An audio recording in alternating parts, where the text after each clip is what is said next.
Vai, lindeza, pode ir. Obrigado, senhor. Ainda bem que é humilde. Ô, que isso? Virou a festa da última? Não, é só ela.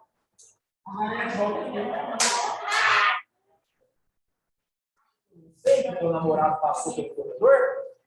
Você estava querendo usar o horário da minha aula para gandaiar. Ô, Laudarete, deixa eu te explicar uma coisa. Eu só tenho de tom, eu só tenho andado. Cuidado, né? Eu não sabia que não. Eu não sabia também não. Você não.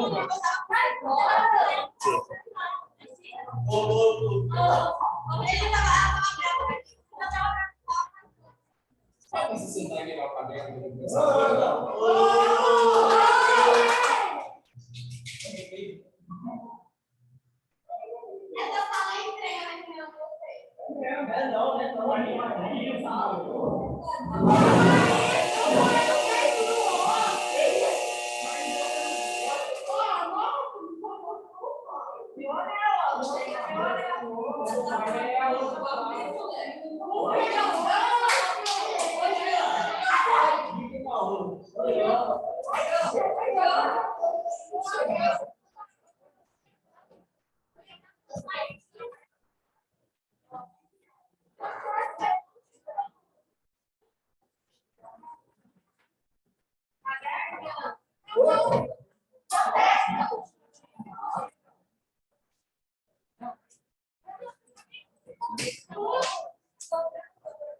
Eu não.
Ô, Renan, é diplomáticas devido à escravidão. O que está escrito depois?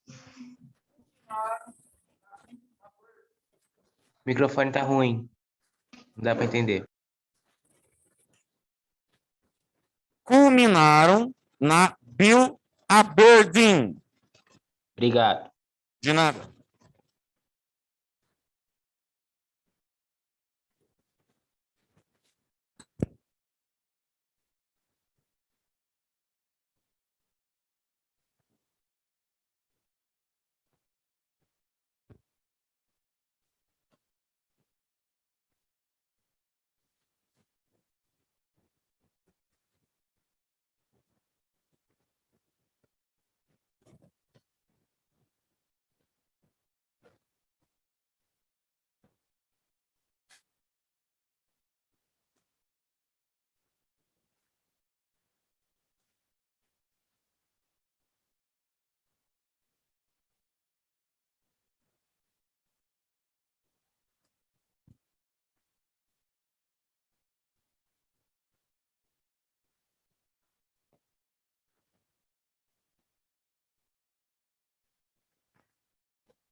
Tá com o sexto ano.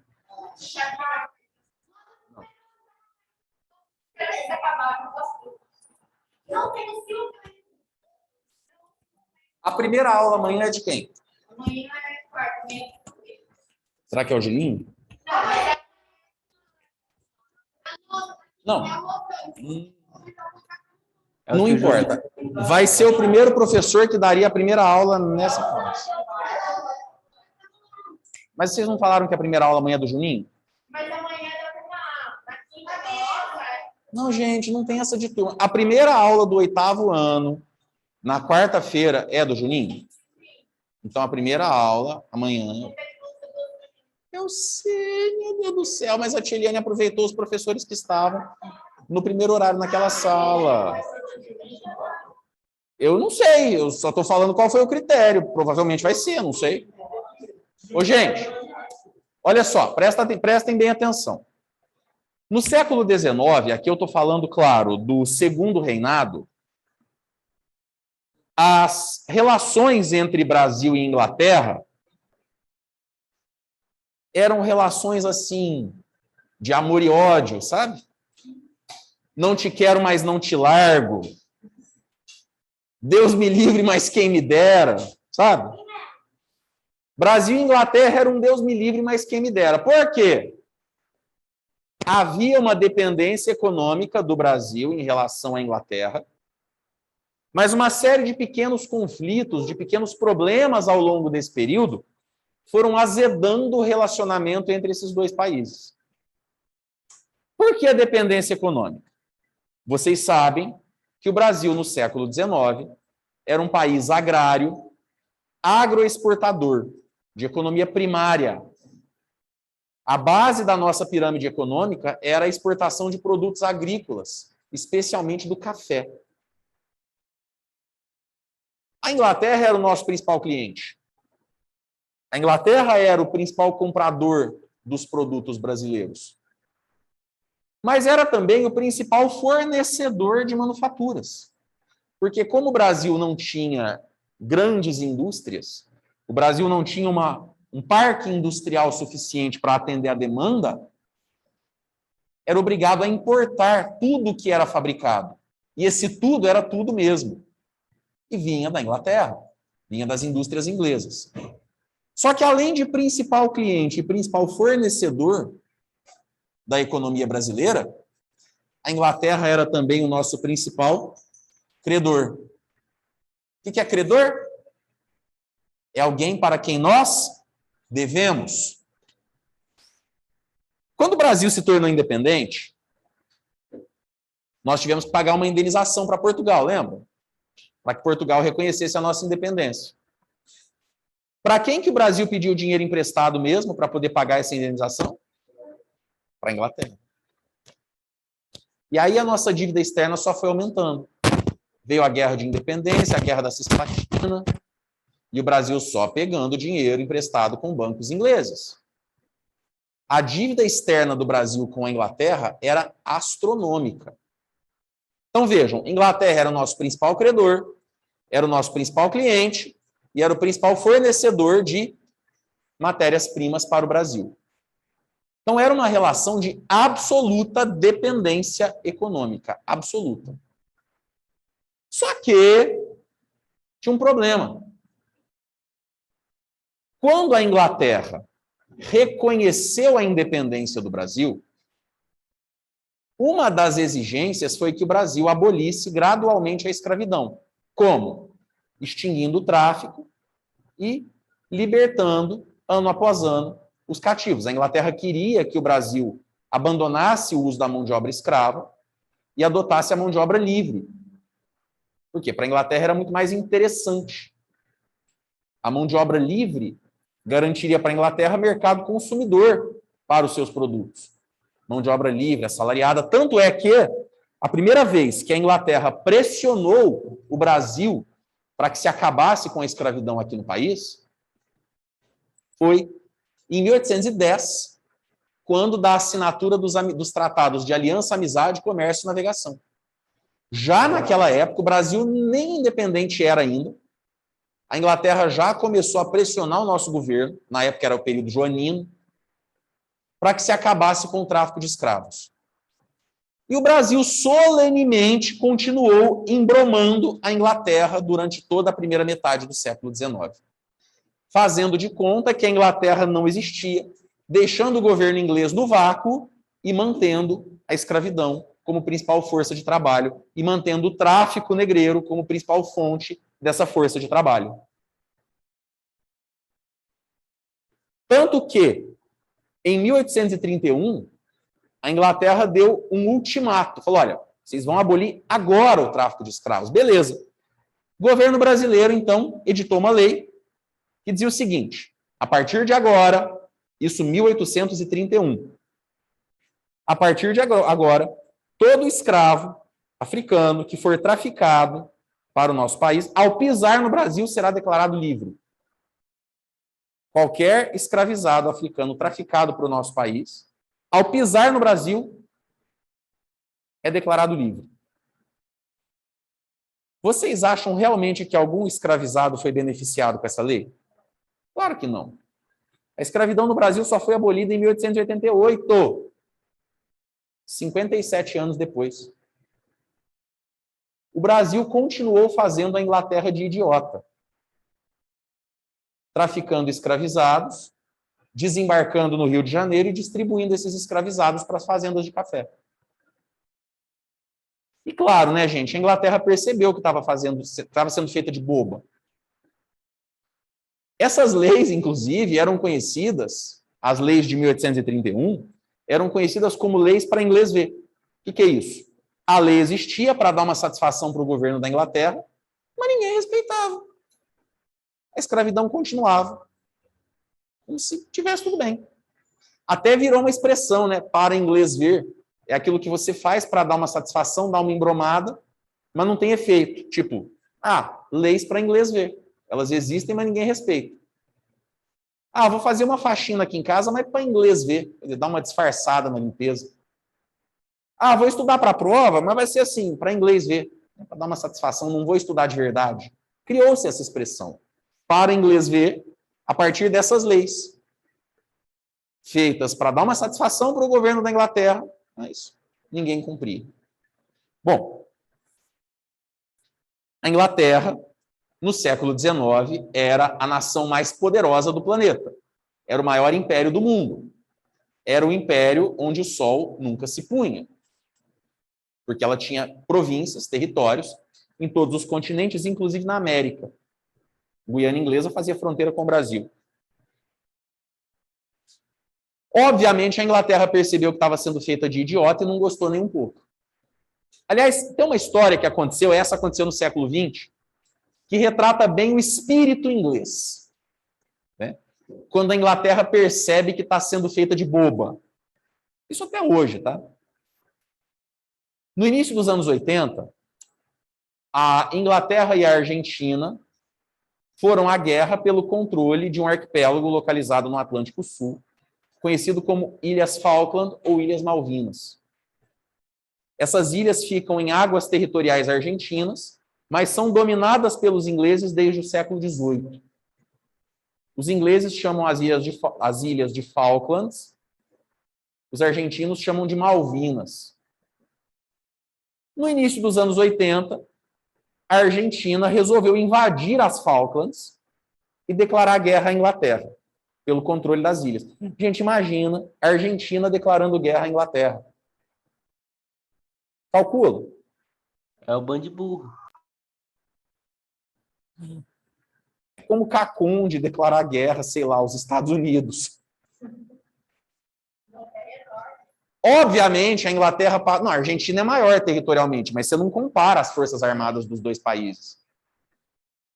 Obviamente, a Inglaterra passou em cima da Argentina que nem um trator. E, inclusive, cogitou-se, na época a Inglaterra era governada pela Margaret Thatcher, primeira-ministra Thatcher, governou a Inglaterra por 11 anos. 11 anos ela governou. Sim. E, na época, cogitou-se, a Thatcher cogitou bombardear Buenos Aires. Promover um ataque aéreo contra Buenos Aires.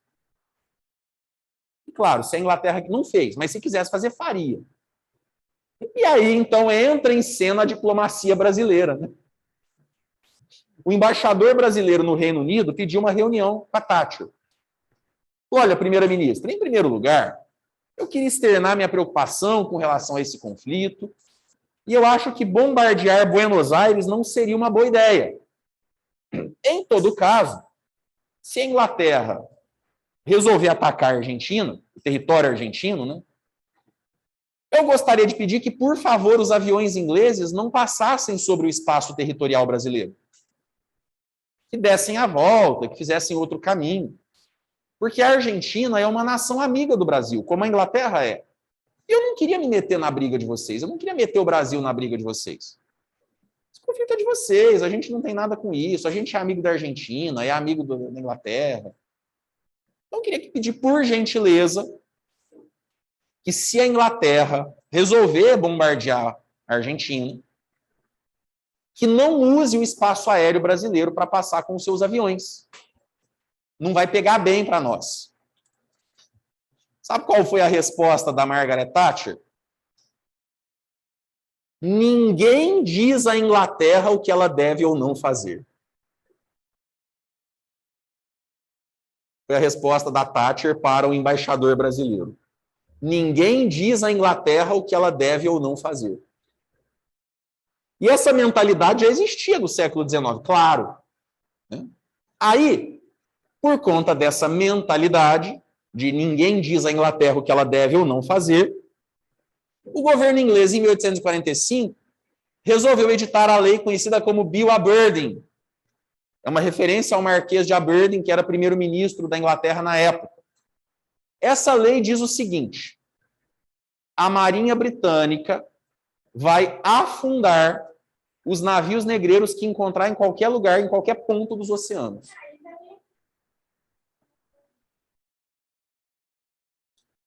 Onde a Inglaterra encontrar um navio negreiro, vai pegar a carga, né? Até existe um país na África, olha lá no litoral da África Ocidental, tem um país chamado Libéria. Ali, naquele ponto, é onde os ingleses deixavam os escravos resgatados dos navios negreiros. Libéria vem de liberty, liberdade. E os navios vão ser afundados. Pô, mas se forem navios estrangeiros, se é ato de guerra, ninguém diz à Inglaterra o que ela deve ou não fazer. Era um recado para o Brasil, porque nessa época o único país do mundo que fazia tráfico de escravos no Oceano Atlântico era o Brasil. Todos os outros países já haviam abolido o tráfico de escravos, todos. Só o Brasil ainda traficava escravos da África. Esse era um recado para o Brasil. O Brasil ainda conseguiu enrolar a Inglaterra por mais 5 anos. Somente em 1850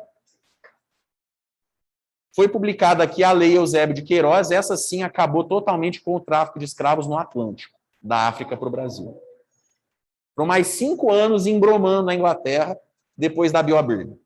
Só que aí tem um outro fator. Até alguns falam que a Bill Aberdeen não foi tanto uma resposta ao tráfico.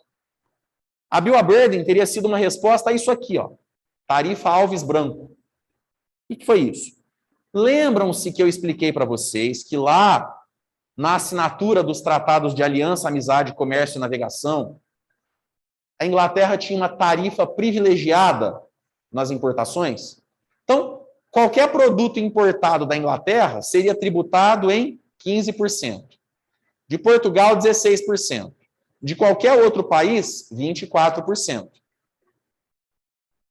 Em 1844, o ministro da Fazenda, o Paulo Guedes de Dom Pedro II, chamado Manuel Alves Branco, resolveu rasgar os tratados de aliança, amizade, comércio e navegação e modificar essas tarifas.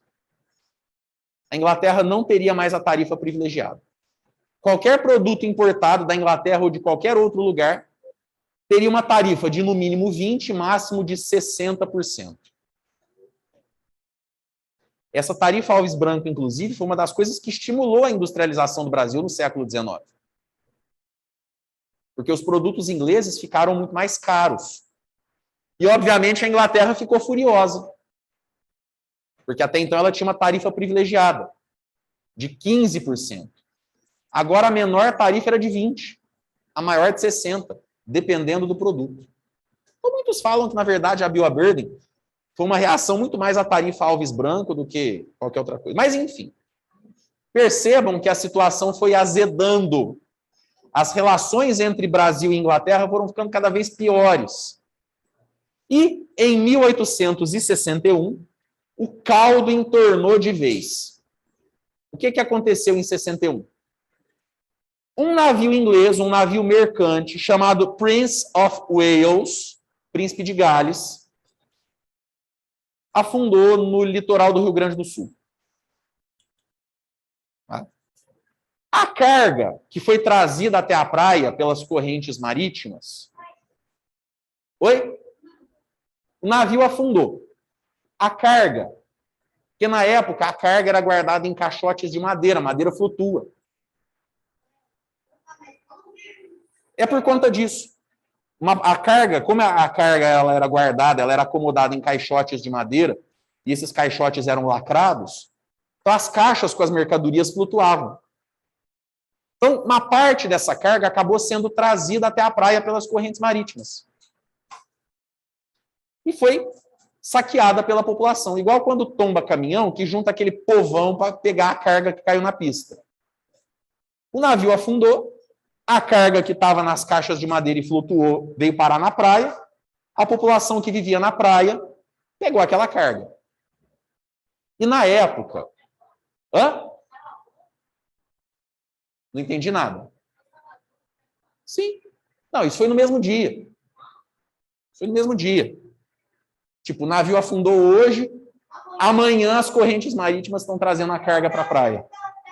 150 anos depois de certo, né? Vai estar até hoje. Bom, em 1861, quando aconteceu esse naufrágio, e a população saqueou a carga do navio, o embaixador da Inglaterra no Brasil era um cara chamado William Christie. Cara chato. Gostava de puxar o saco da rainha, de aparecer para o governo inglês, de achar que o Brasil era um país subalterno e deveria se dobrar às vontades da Inglaterra. Christie procurou Dom Pedro II, o imperador, falou, olha, aconteceu isso assim assado, o navio afundou, os seus súditos roubaram a carga e eu exijo uma indenização. Dom Pedro, que era um cara educadíssimo, falou, tudo bem. Pô, tudo bem. Bota um preço na mercadoria que foi saqueada pela população, define aí um valor de indenização que cubra o prejuízo e eu pago. Sem muita dor de cabeça. Vamos resolver isso logo. Dom Pedro era um diplomata, era um lorde. Vamos resolver isso amigavelmente. Bota um preço na carga que se perdeu que eu pago. O embaixador Christie estabeleceu o valor da indenização em 3.200 libras esterlinas. Na época, 3.200 libras esterlinas pagavam a carga, pagavam o navio que afundou e ainda sobrava dinheiro para uma cerveja. Né? Dom Pedro II falou, não, isso é um absurdo, não pago. Você está querendo que eu pague o navio que afundou. Eu não tenho culpa da tempestade que afundou o navio. Eu posso ter alguma responsabilidade pela carga que foi roubada pelos meus súditos, mas eu não sou responsável pelo navio que afundou. Né? Não sou responsável pelo navio que afundou. Brasil e Inglaterra não chegavam a um acordo, levaram a questão para arbitramento internacional. O que é isso? Você escolhe uma pessoa de fora, que não tem nada a ver com a história, para a pessoa decidir. O escolhido foi o rei da Bélgica, que era tio da rainha da Inglaterra, diga-se de passagem. Mas calma. O escolhido foi o rei da Bélgica, Leopoldo I. Para ele decidir quem estava certo nessa história. E ele ficou enrolando para dar uma resposta. Enquanto ele não dava uma resposta, Dom Pedro II, para acabar com aquela encheção de saco, resolveu pagar. Pagou. Tó. Depois, se o rei da Bélgica falar que a gente é que estava certo, vocês devolvem o dinheiro. Tá pago. Só que aí, nesse intervalo, enquanto o rei da Bélgica não dava uma resposta, aconteceu um segundo episódio.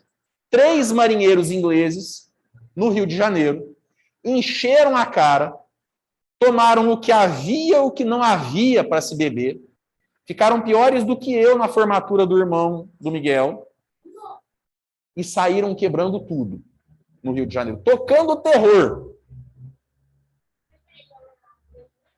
Hã?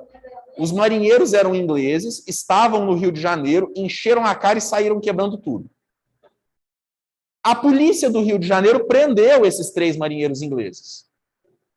Aí o Christie passou a exigir, primeiro, que os marinheiros fossem soltos, e segundo, que os policiais que haviam prendido os marinheiros ingleses fossem presos.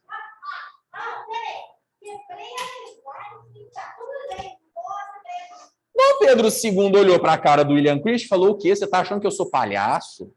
Você está tirando onda com a minha cara? Você acha que aqui é o quintal da Inglaterra? Eu sou um cara educado, mas eu não sou idiota. De bobo eu só tenho andado. Não vou fazer isso. O máximo que eu faço é entregar os 3 marinheiros para serem julgados na Inglaterra. Mas prender os meus policiais, que prenderam esses caras que estavam quebrando tudo, não. De jeito nenhum. O que o William Christie fez? Havia no porto do Rio de Janeiro, ali na Baía de Guanabara, alguns navios de guerra ingleses, que ficavam ali direto. Ele pediu que esses navios de guerra aprisionassem os navios brasileiros que estavam ancorados no porto do Rio de Janeiro e mandassem esses navios para a Inglaterra como indenização. E apontassem os canhões para a cidade do Rio de Janeiro para bombardear caso Dom Pedro II estrilasse. Aquilo causou uma revolta popular gigantesca. O próprio Dom Pedro II foi para o meio da rua liderar as manifestações. Ele exigiu, então, aí Dom Pedro II vai exigir, primeiro, que a Inglaterra... Porque aí o que aconteceu? Nesse meio tempo, o rei da Bélgica soltou a decisão. E mesmo sendo tio da rainha da Inglaterra, ele falou: quem está certo é o Brasil. E assim, quando se decide pelo arbitramento, uma das condições é: não importa qual seja a decisão do árbitro, as 2 partes vão acatar. O rei da Bélgica decidiu: o Brasil está certo, Dom Pedro II não é responsável pela carga saqueada e muito menos pelo navio, a Inglaterra tem que devolver o dinheiro. A Inglaterra bateu o pezinho e falou: não devolvo.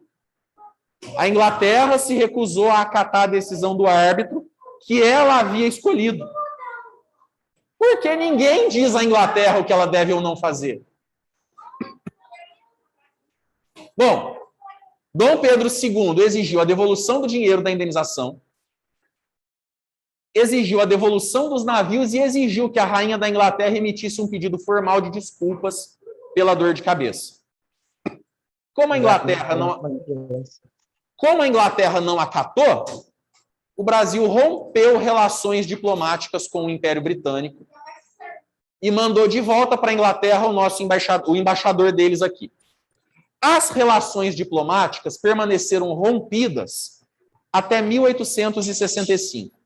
Em 1865 começou a Guerra do Paraguai. O que vocês acham que a Inglaterra fez? Oi?